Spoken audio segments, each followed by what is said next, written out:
നബിയെ പറഞ്ഞു കൊടുത്താൽ മതി, താങ്കൾ ഒരു ഉത്ബോധകൻ മാത്രമാണ്, നബിയെ താങ്കൾ അധികാരം ചൊലുത്തേണ്ടവനല്ല.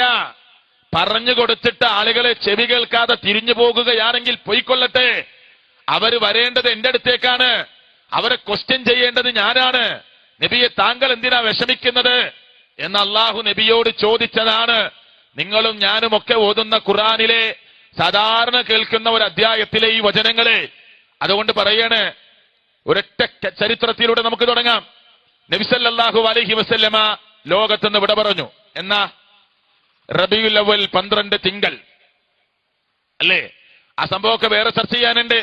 റസൂലുള്ള ജനിച്ചത് തിങ്കളാഴ്ച, നബി സല്ലല്ലാഹു അലൈഹി വസല്ലമ ലോകത്തോട് വിട പറഞ്ഞു പോയത് തിങ്കളാഴ്ച, നബി സല്ലല്ലാഹു അലൈഹി വസല്ലമ നബിയായതും തിങ്കളാഴ്ച.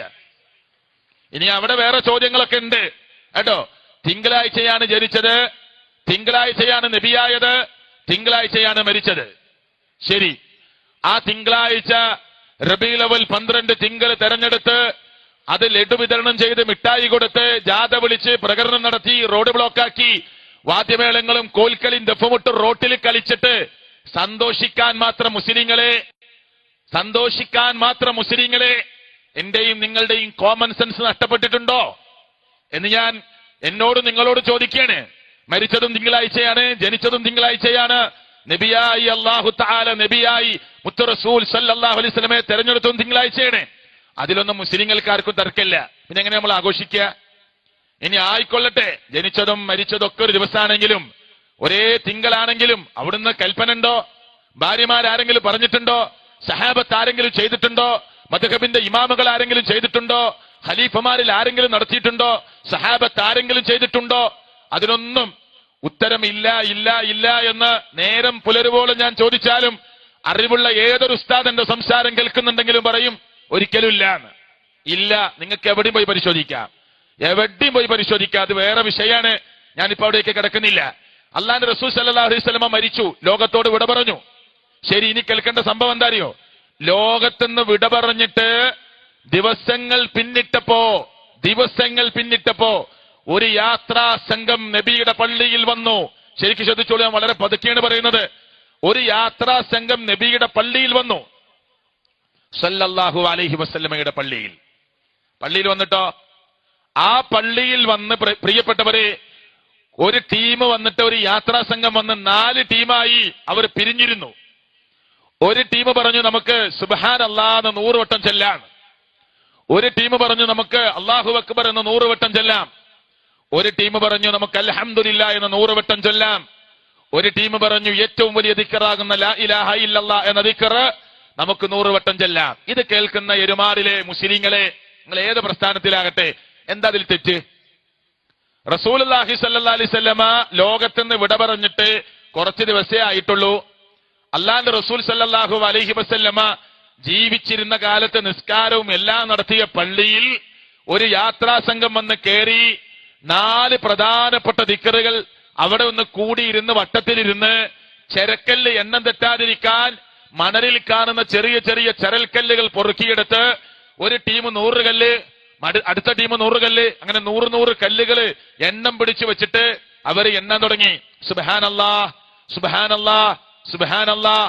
മറ്റേ ടീം അല്ലാഹു അക്ബർ അല്ലാഹു അക്ബർ, അടുത്ത ടീം ലാ ഇലാഹ ഇല്ലല്ലാഹ്, അടുത്ത ടീം സുബ്ഹാനല്ലാഹ്. ഇങ്ങനെ എണ്ണാൻ തുടങ്ങി.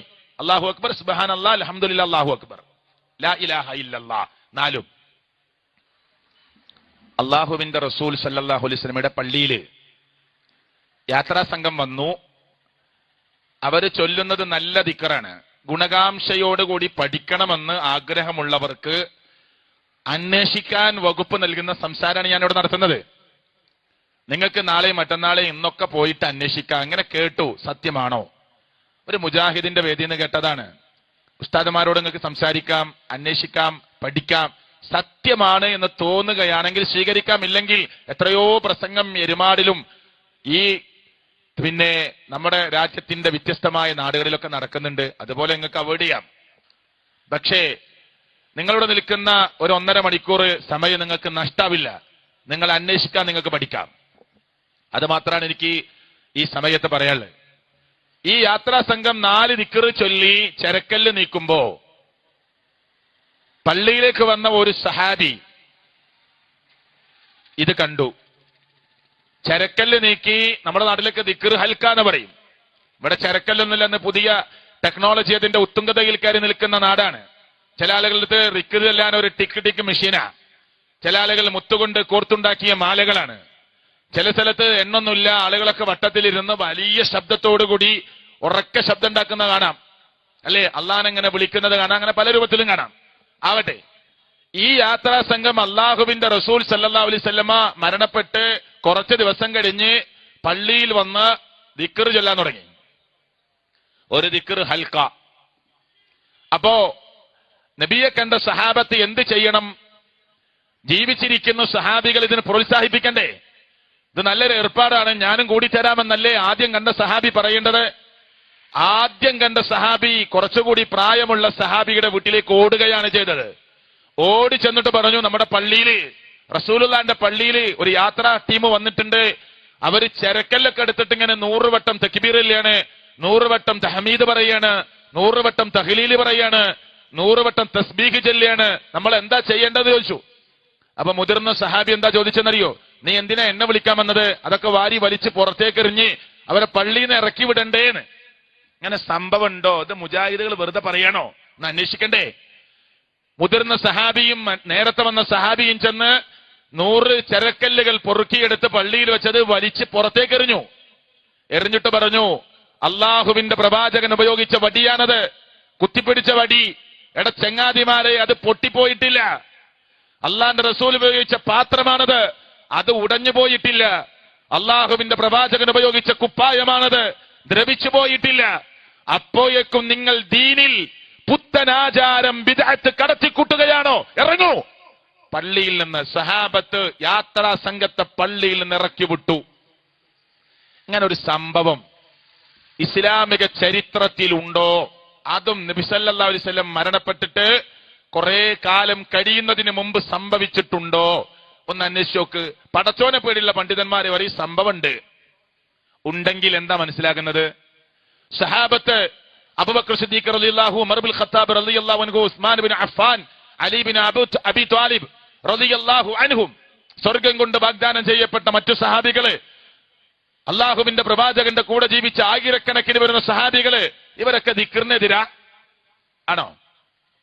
ലാ ഇലാഹ ഇല്ലല്ലാഹ്ക്കെതിരാ? അല്ലാഹു അക്ബറിനെതിരാ? സുബ്ഹാനല്ലാഹ് അൽഹംദുലില്ലാഹ് എന്ന് പറയുന്നതിനെതിരാണോ? ഒരിക്കലും അല്ലല്ലോ. പിന്നെന്തിനാ ഇത് പാടില്ലെന്ന് പറഞ്ഞത്? ഇങ്ങനെ ഒരു ചരക്കല്ലെടുത്ത് വട്ടത്തിലിരുന്ന് അല്ലെങ്കിൽ ചതുരത്തിലിരുന്ന് ഒരു ആചാരമാക്കി ദിക്ർ ചൊല്ലുന്ന ഏർപ്പാട് അള്ളാഹുവിന്റെ പ്രവാചകൻ പഠിപ്പിച്ചിട്ടില്ലാത്തത്, സഹാബത്ത് കണ്ടിട്ടില്ലാത്തത് കൊണ്ട്, പഠിപ്പിച്ചിട്ടില്ലാത്തത് കൊണ്ട് അതിനെ എതിർത്തു സഹാബികള്. ചെറിയ കാര്യല്ലേ? എന്തിനാ അതിലൊക്കെ വാശി? അതാ ഞാൻ നേരത്തെ പറഞ്ഞത്, മതേതരത്വവും ജനാധിപത്യവും നാനാത്വത്തിൽ ഏകത്വവും മനുഷ്യരൊക്കെ ഒന്നാകലും പരസ്പരം സഹായിക്കലും സഹകരിക്കലൊക്കെ നടക്കണം. പക്ഷേ ഇസ്ലാമിന്റെ പേരും പറഞ്ഞ് ഇസ്ലാമിൽ ഇല്ലാത്തൊരാചാരം കൊണ്ടുവരുമ്പോ ഹൈന്ദവർക്ക് ഇത് പറയാൻ കഴിയില്ലല്ലോ, ക്രൈസ്തവർക്ക് ഇത് പറയാൻ കഴിയില്ലല്ലോ. മുസ്ലിങ്ങളുടെ കൂട്ടത്തിൽ നിന്ന് ആരെങ്കിലും എഴുന്നേറ്റിട്ട് പറയണം, ഇത് ഖുർആനിൽ ഇല്ലാത്തതാണ്, ഇത് സുന്നത്തിൽ ഇല്ലാത്തതാണ്, ഇത് സഹാബത്ത് കണ്ടിട്ടില്ലാത്തതാണ്, ഇത് താബീങ്ങൾക്ക് പരിചയമില്ലാത്തതാണ്, ഇത് മദ്ഹബിന്റെ ഇമാമുകൾക്ക് പരിചയമില്ലാത്തതാണ്, അവരാരും ചെയ്ത് കാണിച്ചു തന്നിട്ടില്ലാത്തതാണ് എന്ന് പറയാൻ മുസ്ലിങ്ങളുടെ കൂട്ടത്തിൽ നിന്ന് ആരെങ്കിലും എഴുന്നേറ്റ് നിൽക്കണം. അതുകൊണ്ട് നിർബന്ധമായതുകൊണ്ട് മറ്റുള്ള സംഘടനകളൊക്കെ ഏറ്റെടുക്കുകയാണെങ്കിൽ ഏറ്റെടുക്കാത്ത സ്ഥലത്ത് വെച്ച് നമുക്ക് പറയാം. മറ്റാരും ഇത് പറയാത്തത് കൊണ്ട് നിങ്ങളുടെ മുമ്പിൽ എഴുന്നേറ്റ് നിന്ന് പറയേണ്ടി വരുന്നു എന്നതിൽ പ്രിയപ്പെട്ടവരെ സന്തോഷമാണ് നമുക്കുള്ളത്. ഒരിക്കലും അതിൽ ദുഃഖമില്ല, സന്തോഷത്തോടു കൂടിയാണ് ഇത് പറയുന്നത്. കേൾപ്പിക്കാൻ സാധിച്ചല്ലോ എന്ന ആത്മവിശ്വാസവും ഏറ്റവും വലിയൊരു ചാരിതാർത്ഥ്യവും നമുക്കതിന്റെ പിന്നിൽ ഉണ്ടായിത്തീരുമെന്നതാണ് ഇതുകൊണ്ട് ലക്ഷ്യമാക്കുന്നത്. നാളെ റബ്ബിന്റെ കോടതിയിലുള്ള കൂലിയും. അപ്പൊ ഇനി മറ്റൊന്ന് കേട്ടോളൂ. ഒക്കെ ചെറുതാണ്, നിസ്സാരമായത് ഞാൻ പറയണം. ഏത് സാധാരണക്കാരുടെ മനസ്സിലും തങ്ങി നിൽക്കാൻ വേണ്ടിയിട്ടാണ് ചെറിയ ചെറിയ കാര്യങ്ങൾ ഞാൻ പറയുന്നത്. നോക്കിക്കോളൂ. തുമ്മിയാൽ മുസ്ലിങ്ങൾ എല്ലാവരും എന്ത് പറയും? ഒരാൾ തുമ്മി, അപ്പൊ മുസ്ലിങ്ങളല്ല എന്താ പറയുക? മറ്റുള്ള വിശ്വാസികളെ കുറിച്ച് എനിക്കറിയില്ല. മുസ്ലിങ്ങള് തുമ്മിയാൽ അൽഹംദുലില്ലാ എന്ന് പറയണം. അതില് സംഘടനയൊന്നും വ്യത്യാസമല്ലല്ലോ, എല്ലാവരും ഇത് പറയും. ശരി, അത് കേട്ടവൻ പറയണം, തുമ്മിയൻ വീണ്ടും ഈ കേട്ടവൻ പ്രാർത്ഥിച്ചവന് വേണ്ടി പ്രാർത്ഥിക്കണം. അതൊക്കെ ഉണ്ട്, സമയം കളയുന്നില്ല. തുമ്മിയാൽ അൽഹംദുലില്ലാ എന്ന് പറയണം. ഒരു സഹാബിയുടെ മുമ്പിൽ വെച്ച് ഒരാൾ തുമ്മി, അപ്പൊ അയാൾ അൽഹംദുലില്ലാഹ് വസ്സലാത്തു വസ്സലാമു അലാ റസൂലില്ലാഹ്. എന്താ തെറ്റ്? നിങ്ങൾ സാധാരണക്കാർ ചിന്തിച്ചോ? ഇത്ര സ്ട്രോങ് ആയിരുന്നു സഹാബികള്. ഈ തുമ്മിയ മനുഷ്യൻ സഹാബിയുടെ മുമ്പിൽ വെച്ചിട്ട് വസ്സലാത്തു വസ്സലാമു അലാ റസൂലില്ലാഹ് അൽഹംദുലില്ലാ എന്ന് പറഞ്ഞിട്ട് നബിയുടെ പേരിൽ ഒരു സ്വലാത്തും കൂടി ചൊല്ലി. എപ്പോ? തുമ്മിയപ്പോ. അപ്പൊ സഹാബി എന്താ ചെയ്യേണ്ടത്? ഞങ്ങളൊക്കെ സാധാരണ അൽഹംദുലില്ലാ എന്നേ പറയാറുള്ളൂ, നീ നബിയുടെ പേരിൽ ഒരു സ്വലാത്തും കൂടി ചൊല്ലില്ലേ, കൊടു കൈ ഉഷാറായിട്ടുണ്ടെന്ന് പറഞ്ഞ്. അല്ല, ഓന്റെ കോളറിന് പിടിച്ചു കേട്ടോ, ഓന്റെ കൈക്ക് പിടിച്ചു. എന്നിട്ട് സഹാബി ചോദിച്ചു, അള്ളാന്റെ റസൂല് തുമ്മിയാൽ അൽഹംദുലില്ലാ എന്ന് പറഞ്ഞിട്ടൊരു സ്വലാത്തും കൂടി ചെല്ലാൻ പറഞ്ഞിട്ടുണ്ടോ എന്ന് ചോദിച്ചു. അയാൾ പറഞ്ഞില്ല. പിന്നെ എങ്ങനെ നീ ചൊല്ലിയത്? ഒരു സ്വലാത്തല്ലേ, പാടില്ല. സഹാബി വിട്ടുകൊടുത്തില്ല. സഹാബി പറഞ്ഞു, നബി എവിടെ നിർത്തിയോ അവിടെ നിർത്തണം. അള്ളാന്റെ റസൂൽ എന്ത് ചൊല്ലാൻ പറഞ്ഞോ അത് ചൊല്ലണം. അപ്പോ ഒരു തുമ്മിയപ്പോ അൽഹംദുലില്ലാ എന്നതിന്റെ കൂടെ പ്ലസ് ആയി ഒരു സ്വലാത്തും കൂടി ചേർത്തിയപ്പോ സഹാബി സമ്മതിച്ചു കൊടുത്തില്ല. സ്വലാത്തിനോട് സഹാബിക്ക് വെറുപ്പുണ്ടോ? ഉണ്ടോ? പിന്നെന്താ അങ്ങനെ? അത് ഇസ്ലാം പഠിപ്പിച്ചിട്ടില്ല. അങ്ങനെയാണ് ദീനിനെ പഠിക്കേണ്ടത്. ചൊല്ലാൻ പറഞ്ഞത്, ചെയ്യാൻ പറഞ്ഞത് പ്രിയപ്പെട്ടവരെ ഇഷ്ടം പോലെയുണ്ട്. അതൊന്നും ചെയ്യാനും ചൊല്ലാനും മുസ്ലിം സമുദായത്തിന് സമയമില്ല. ഇല്ലാത്തത് എന്തെങ്കിലും ഉണ്ടെങ്കിൽ അത് ആഡ് ചെയ്യാൻ മനുഷ്യ സമൂഹത്തിന് വെമ്പലാണ്. അത് തെറ്റാണ് എന്ന് നമ്മൾ ഗൗരവത്തോടു കൂടി മനസ്സിലാക്കുക.